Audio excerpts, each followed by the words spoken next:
All right. Welcome to the Modern Mompreneur Podcast. I'm your host, Day Smith, and we are here to talk all things that mompreneurs face, the joys, the challenges, all the things to be inspiration for one another. This is your tribe. So if you're a mompreneur, you're in the right place.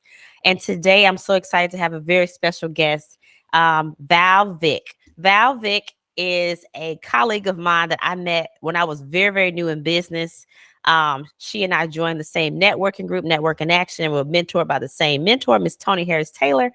And she and I clicked right away. She told me, about networking and just being very present and being a great mom. And so I've always admired Val because she has lived this mompreneur life for decades. And she has a very unique story because she's in the middle of taking care of her daughter, living her best life, and is also being a caregiver for her mom. So she's going to provide a very unique perspective. So ladies, welcome Miss Val Vick.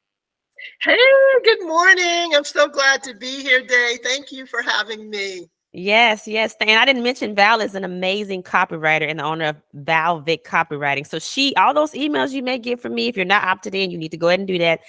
All of the copy, all of the content from everything that I do comes from Val and her beautiful daughter Shannon with Val Vick Content and Copywriting. So that's just one of the things she does. We're gonna get into all the things she does. She's a multi hyphenated woman. Okay, so Val, let's talk about who you are and who you serve and how you got started. Oh, wow. That's a lot right there. Okay. I am a corporate dropout. I left corporate back in 2008 when our daughter was 13.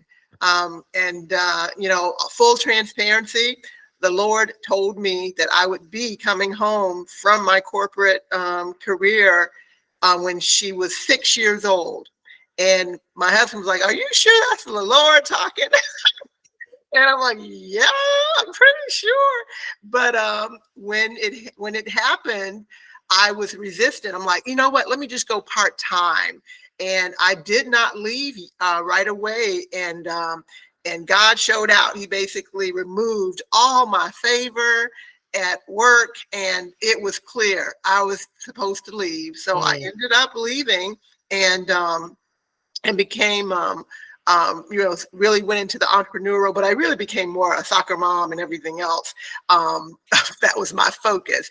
Yes. So I am still a licensed professional engineer. I have a degree in chemical engineering and a license in civil engineering. I am still a certified project management professional with PMI. I have a real estate license. I have a travel business. And that's how I got into the content and copywriting, because I know it sounds a little bit trite and overused now, but COVID hit when the pandemic hit. My business, my primary business was my travel business, and it was slaughtered. Nobody could travel. And if people don't travel, I don't get paid. And so that's what prompted me to move over. And again, it was God actually that told me to do it. And it's interesting, Day. I'm a believer. So what's interesting is how back in October timeframe of 2019, God spoke to me and told me to start writing again, because I've always been a writer. I used to write for, I don't know if you were ever familiar with Focus on the Family, but James Dobson, some people would know that, but I actually wrote for for them in their parenting organization. But I've written devotionals, and so I've done more Christian writing. But God said, He told me that fall, He said, you need to get back to writing. I'm like, oh, wait a minute, is it time for my 55 and over romance novel? No, ma'am. That's not That's it. not it. And so you know how it works. You start like, okay, well, what are you talking about? What do you want me to do? And all of a sudden, I got exposed to copywriting, which is not copywriting with the R-I-G-H-T, it's copyright, W-R-I-T-E, where you're writing for the purpose of sales and marketing. So that's what copywriting is. Mm-hmm. And you're writing for, not for fun, not for giggles, not for entertainment, but the sole purpose is to persuade people to take action and, particularly to buy. Yeah. And so but that was in the fall. Think about it. That was in the fall of 2019.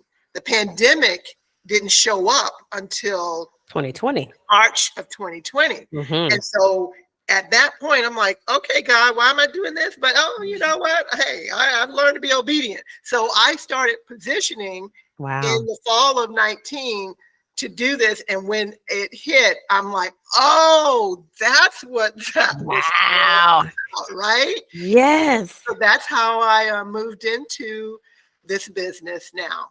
Wow.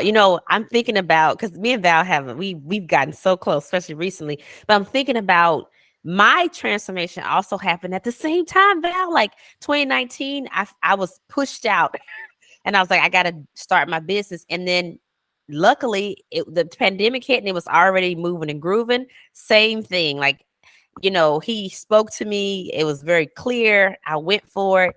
And look at how he's prepared you. Because, going from engineer, project manager, real estate, then travel, and now copywriting.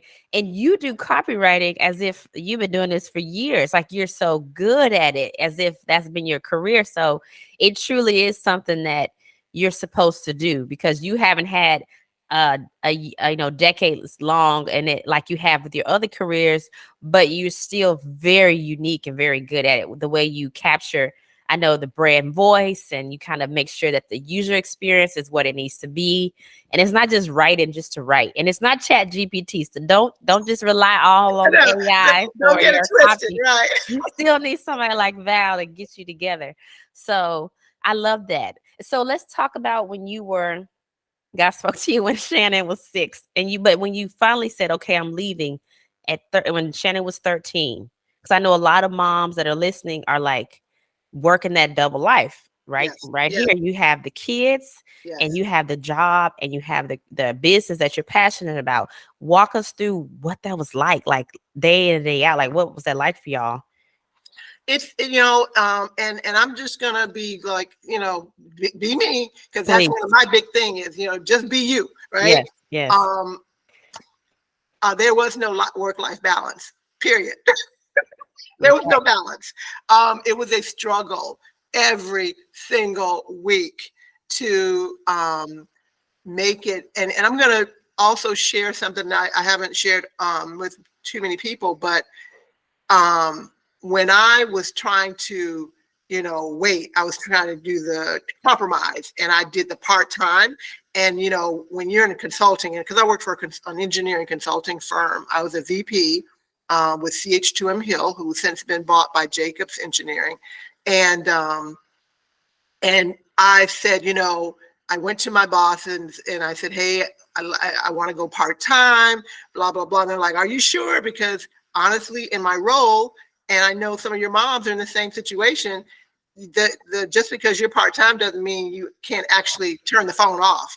And because I was a client service manager for a multinational corporation, I was talking to people in Australia, in France, in the UK, all times of day and night. And so I was always on the phone, even though I was part-time. I'm still having to take the calls and do the, oversee multiple project teams. And so I heard Shannon tell a friend that, oh yeah, my mom, she's around, but she's really not here because she's always on the phone with her clients. She was 13 telling her friends that. It was such a slap to me, and I was, if it just hit you, you go, oh my gosh, I'm failing as a mom. Yeah. To have my daughter telling her friends that. And that's when I decided to leave. And I did actually resign within a month or so of that, overhearing her say that. And so I'm just going to say I was not doing well with handling all of it. And I had to be honest about that. And so, but you know what? God showed out on that too, because once I resigned, he elevated my husband, and my husband's income tripled within a year. Wow. See how he works that out? Wow. That's a heart. That's a heart. What is it? A gut punch. I don't know. A gut punch. To hear your child say that. I have had other mom guest hosts come on and talk about the conversations they have with their kids about what they're doing, like as a mompreneur. And they will ask the kids. Shannon revealed it to her friend, and you overheard. But right. Sometimes they ask their kids, what do you like or dislike about what mommy's doing? You know, where can I be more present? Because that's where you really learn about how you need to adjust, about if you need to put some boundaries in place, if you need to quit that job. And you know what, that job, that part-time thing, that kind of got under my skin, because literally they were paying you for part-time and working you like full-time. I don't like that. Yeah, that was right. But I'm mad about that. but to their credit, my boss, he said, "Are you sure you want to do that? Because you realize you're going to be paid less, but probably doing about the same amount of work." Yeah. And so he did try to tell me. Okay. He tried to tell you what was about to happen. Okay. I'm not going to throw him under the bus. Okay. I was about to get real mad. Like, wait a minute.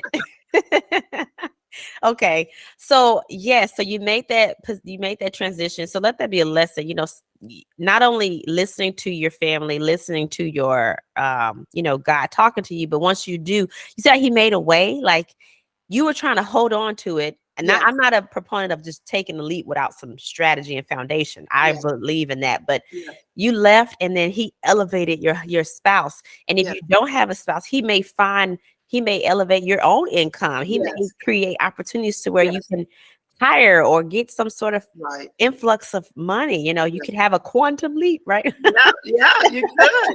And I believe that. I believe that, and so, but Day, I think that the ego is so powerful, and our paradigms are so powerful. They influence how we move and how we make choices. And my worth, my self-worth was tied to that corporate role. I mean, here I am, an African-American in an engineering field with a vice president title.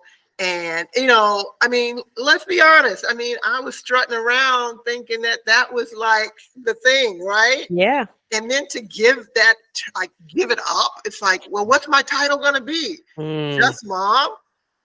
I'm not even trying to be funny, but that wasn't hitting. That just was not hitting me at the time. I mean, and I am not knocking anyone who is like saying and comfortable with that mom title, because now I am, and but it took a while.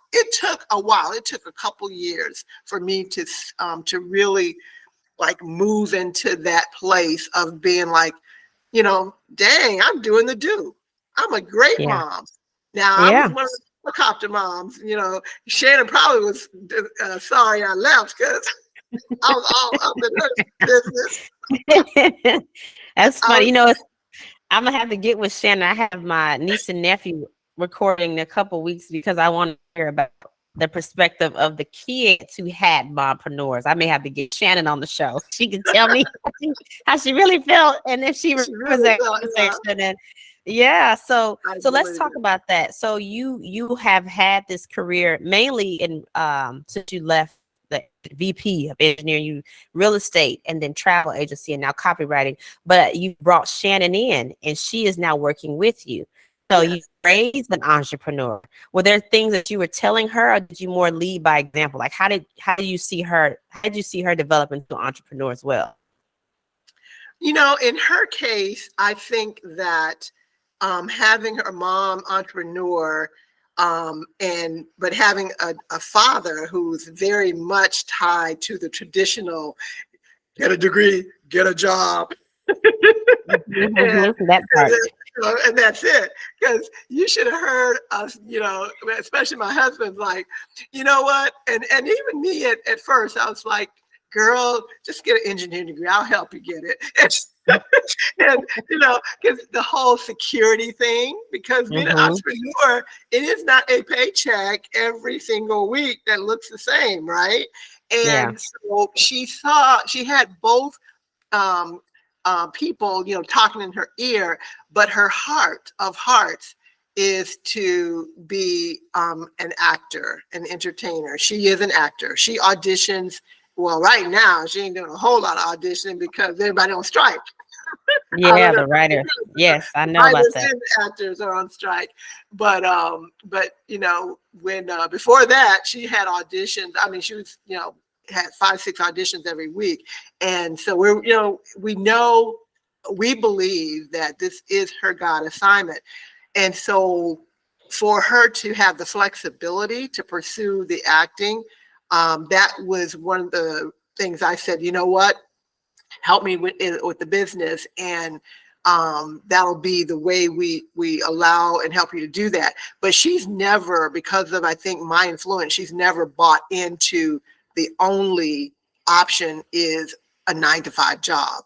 And so she's been very open to the flexibility of being self-employed for years. Okay. Yeah. No, I think that's the thing. You expose your children to options. Yes, I talked to you about this, I think yesterday, with Jackson, my oldest, and how he now sees things differently about the mom. And you can, like your husband, my husband's the same way, very traditional 9-to-5er, but he can now see other options. You can be an author, you can be a speaker, you can have a podcast, you can serve people doing something that you really love. I mean, some people do love engineering and love being a pilot or, being a hairstylist, and that's their thing. But he can see me transition, and Shannon can see you do something you love too, which really is the traveling. Let's be honest. Yeah, let's be honest. Let's be honest. The copywriting is good, but traveling is your. That's when I light up. It's like you travel and then you plan amazing experiences for others too. So you take that same user experience and apply it to traveling. So yes.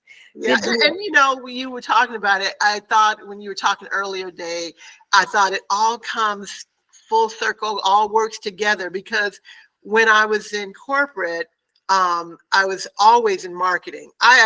When I graduated from Georgia Tech in 1981, with my degree from Spelman and Georgia Tech, I went to work for Exxon here in Houston. But I worked in their sales and marketing department for the wholesale industrial business. So I started off my professional, life in sales and marketing. Yeah. And I've always every role has been a sales and marketing role, whatever the title was, but it was always with, engineering, but sales and marketing.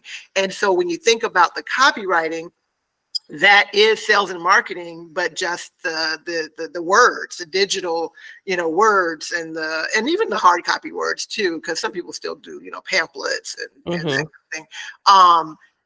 And then with the travel, that's all about customer engagement and customer satisfaction. So everything I've always done has really worked together in that way. Yeah, there is a little line of continuity across all these different careers. I can see that now that you say that you started off there. That makes sense. Okay. Well, speaking of what you do now and how you serve people, when it comes to someone who is looking for help with copywriting or content, what do you feel like are the areas that people will say, hey, I need help here? Like, what are some of the pain points, or people who are mompreneurs or entrepreneurs? How would you know that they could be a good person to hire you, or that you would be a good person to bring on? And let's be transparent about that. I'm always, because my heart is a servant's heart, and I really want to help people. So it's not even about whether they would need me, but I believe what they need is to go ahead and recognize that in these days and times, it's an attention economy, ATTENTION. It's an attention economy. And those who will be successful are those who will be able to gain and keep the attention of the buyers. Okay. And so I think the first thing every mompreneur needs to think about is what they're offering. Are they clear on what they're offering and who it's for? Because not everybody is going to want or need what you're offering. So that's the first step is, get that narrow, because I hear people say all the time, oh, well, what I do, everybody needs it. Okay, yeah, everybody needs to go to the bathroom. Everybody needs to brush their teeth. We're not all going to be buying toilets today. There's something, right? Yeah. But let's say, even if you have to go to the bathroom, how many brands of that, whatever you're going to use, is out there, right? So recognize that you're not the only one that does what you do. And then recognize that because that's the case, they're buying you. They're not buying the product or the service, because they can get that from anybody else. So why would they choose you? That takes you to the whole thing of just being authentically yourself, so that you attract the people that are really supposed to be in your space. Because you know what? You ain't going to want to work with everybody. You say what you have is for everybody, but you're not really going to want to work with everybody. You know, it's a chemistry thing. It's and again, you don't have to be best friends with everybody, but you got to have some common something, common values, common work styles, common something. Because at the end of the day, you both have to have some kind of mutual respect to work with each other. So I like that. And that even with a product, I talk to a lot of people that have services, but I actually have been fortunate to work with a couple of e-commerce clients that have products, and it's been so cool because I just got my new Val bag came in the mail yesterday. I know all about that. Oh my gosh, it's so pretty. And she sent me a couple of extra things, so now I have a little wallet with Val on it. Her brand is Val, but it's like perfect. Isn't that perfect? Yeah. Anybody who got a day brand, you just hit me up. I know, right? I'm like that. Just tell me. That would be great. That'd be great. Yeah. So, anyway, those are the top ones I would say to a mompreneur. And then I think the other thing I would say is, don't waste money on things that aren't working, especially from a content and a copy standpoint. People will get in your ear and say, oh, this is all you need, or this is what you need. There is no one size fits all for anybody. You really need to understand what you bring to the table and what your client and I think the 6-letter word that is like the key to everything that I keep coming back to is intent. Intent.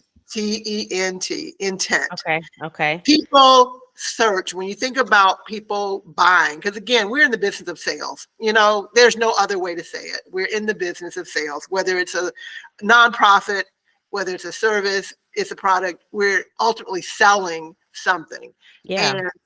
And when people are looking to buy something, service, product, whatever, or even donate to a nonprofit, when they search, because everybody's going to get on their phone and start searching, typically, right? Yeah.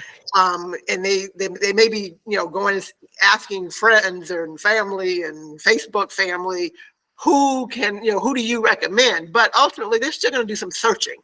And when they search with intent. What's my intention? Are they comparing? Oh, let me compare product A to product B. Are they searching to just say, you know what?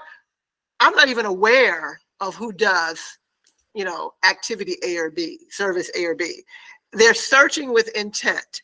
And you need to be, as a mompreneur, you need to be aware and thinking at all times, what is the intention? What's the intent of my buyer at this point? And then once you have them, they convert to you and they're working with you, then you got to really focus on retaining them and keeping them. Because retention is the unsung hero that people are not focusing on. I see it every. So they're not keeping the people they have in their space. And that means if they have a cross sell or an upsell, it's not going to happen because the people left. You They have gone. them, but they left. Yeah. And then you got to try to get them back. So why not focus on retaining those clients? And they become your best salespeople. They do. They'll be the ones who will be like your raving fan that tells other people about you. And honestly, most of my business, in all my businesses it's been word of mouth. It's been, people telling somebody. Now they will go check me out somehow, typically, or they'll want to, but the first step is typically somebody told them about me. Yeah. I really try to keep, try to do a good job of keeping my clients happy, because I do have a guarantee.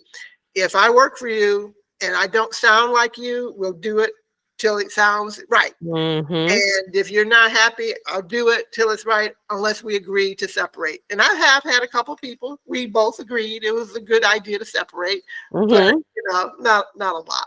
I love that. No, that's a great point. You really dropped some gems there. I love the attention economy, because there's a new social media platform every month, right? There's a new threads out now, but you have to capture people in your marketing, whether it's social media, email marketing, doing the videos, even if you're talking to them in person, like grabbing their attention, how you speak to them to continue the relationship. Yeah. And then I really like the intent and the retention, because one thing I learned from you can't speak to everyone the same way. You got to talk to them where they are. Like you said, some people, like for what I do, they're not aware that there are ways to be more digitally organized. Right. And then once they learn that, they're like, okay, well, who does this? Like, what am I looking for? A digital graphic person? I mean, am I looking for OBM? Like who's doing this? Awareness.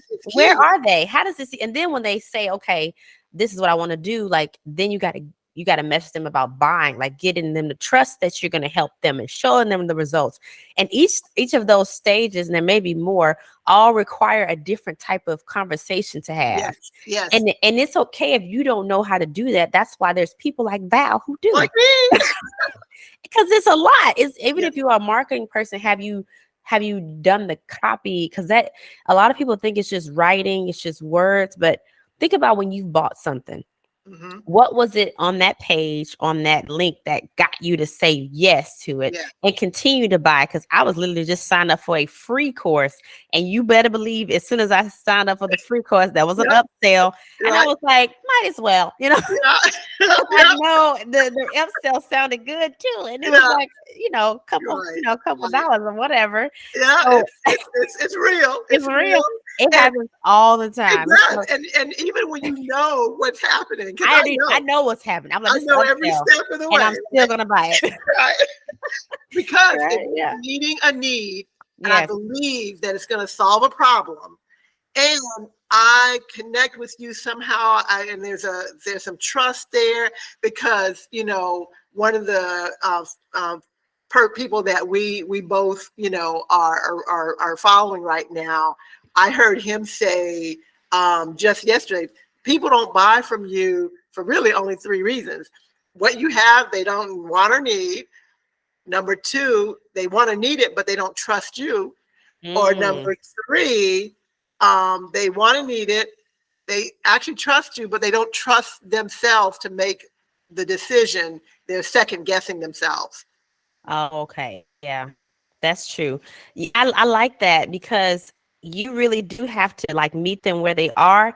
And when you think about who you buy from, a lot of times it's that one market. You talk about retention and referral. So I literally signed this summit because someone I knew was speaking there. So that retention piece is so important, because if you retain clients, and you get to refer their friends and family. That's such a warm market, and that's where you want to be. So yeah, we can go on and on about this, I know, but right? if you're an entrepreneur, dadpreneur, because we have some dadpreneurs who are guests and listening. Cool. This is important. You don't want to do, because you're really busy, like most entrepreneurs. You don't want to waste time. And if you're not leveraging the power of messaging and copywriting, you're wasting your time. Because you're like you said, you're doing the things that aren't working. You're thinking, oh, I need to post these many times on this platform, and I need to do this and that.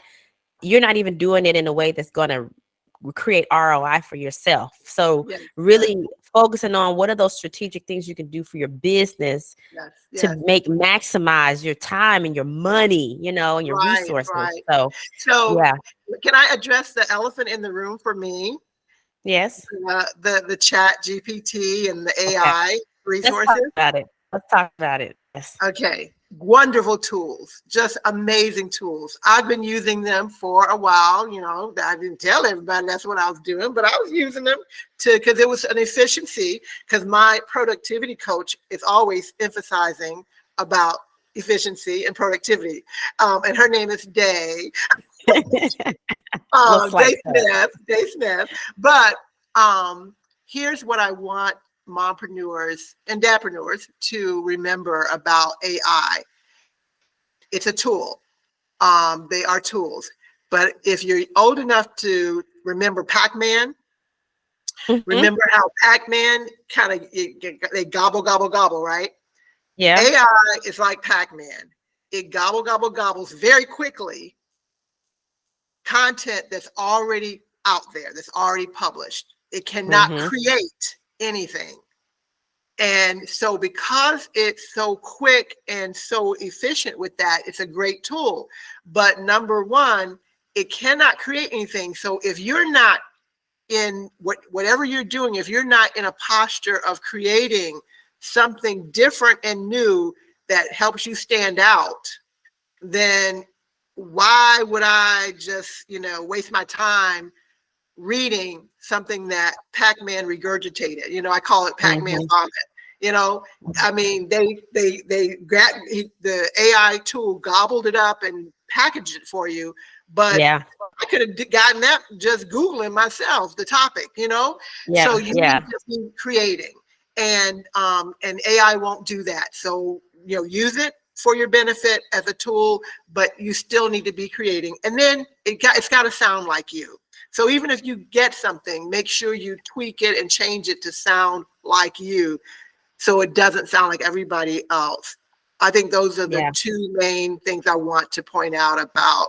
And because of the attention economy, there are going to be a lot of people flooding the digital space with AI produced content, because they're like, oh gosh, I can put something out every day. I just get my chat buddy to do it, and people are gonna be like, listen, I don't have time you play too much. I don't have time to be messing with you, okay?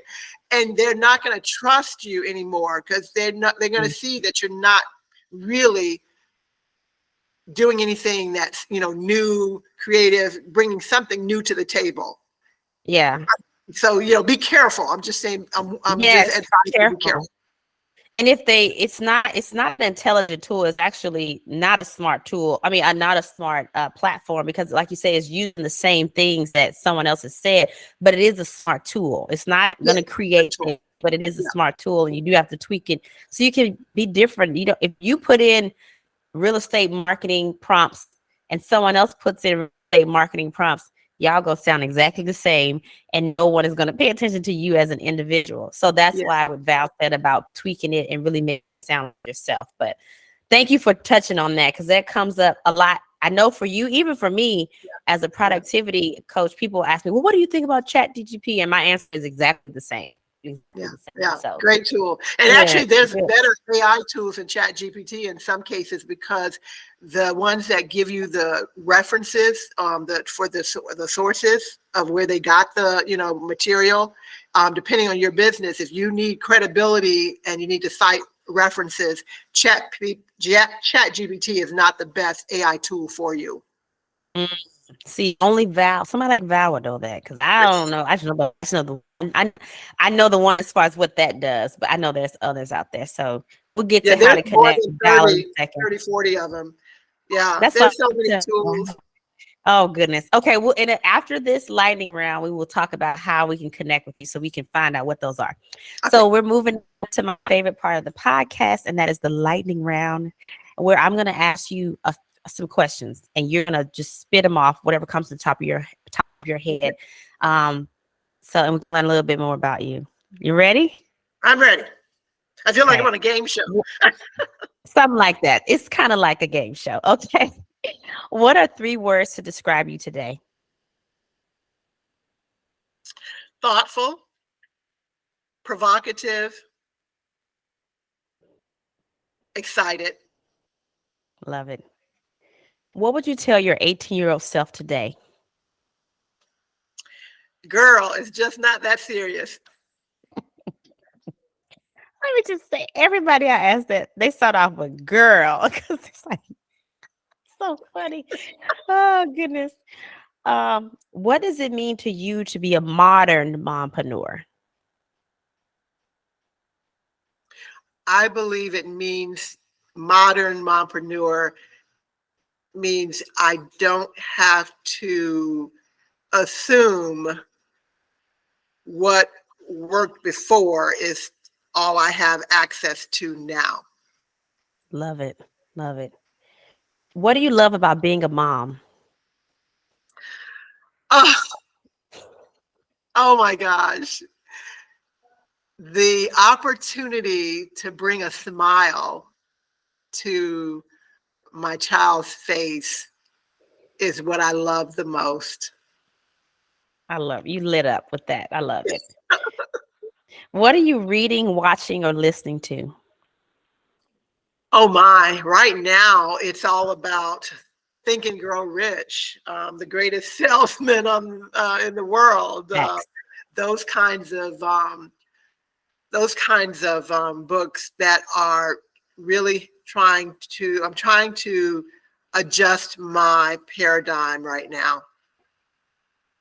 Yeah, absolutely. Great book. Think and Grow Rich. And then last question, what is bringing you joy now? You, Val, joy. The opportunity to travel again. Yes. I just got back from Iceland. I'm on my way to Amsterdam. I already have my trip for Panama Canal, smooth jazz cruise, and Prague to Budapest set up. Yes. Val is travel goals, if you didn't know. And let me just say, one of the greatest things that I think about exploring the world of entrepreneurship and mompreneurship is the ability to travel like she does, because you can work remotely, or you can create a life where you can step away and do fabulous trips like Val. So I have to add that part in. Thank So you. Thank you. so make sure you follow Val, and we'll tell you how, so you can see her adventures. She's normally posting and sharing these places that I haven't been. And I'm like, oh, living vicariously through Val. So Val, let the community know how they can connect with you.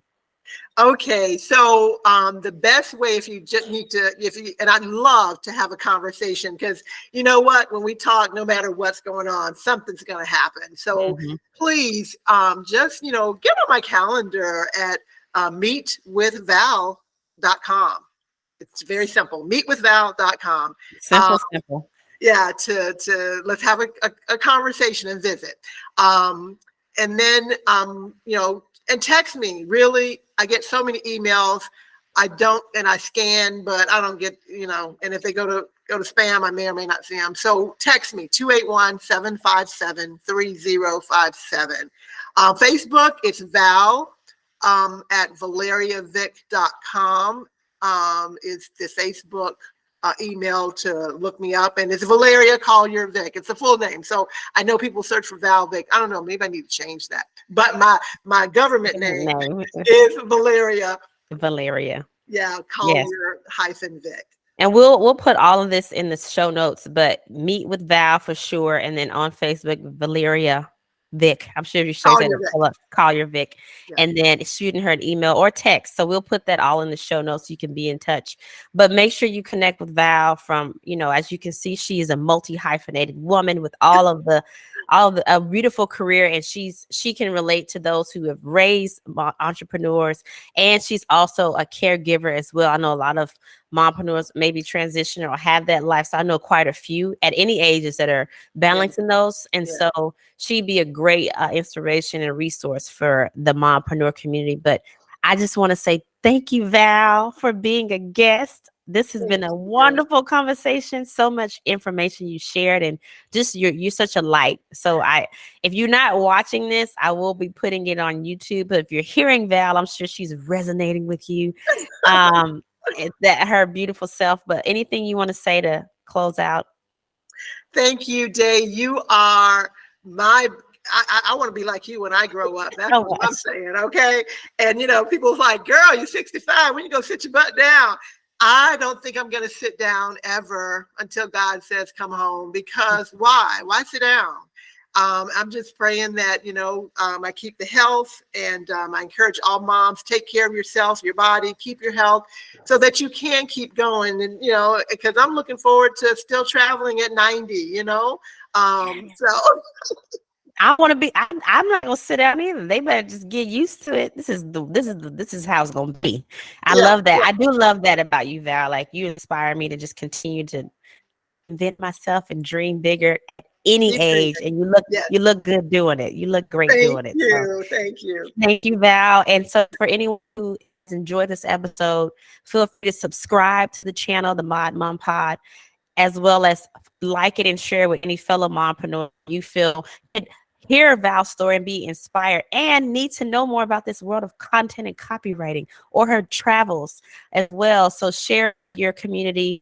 And I appreciate you guys for listening in. Until next time, y'all take care.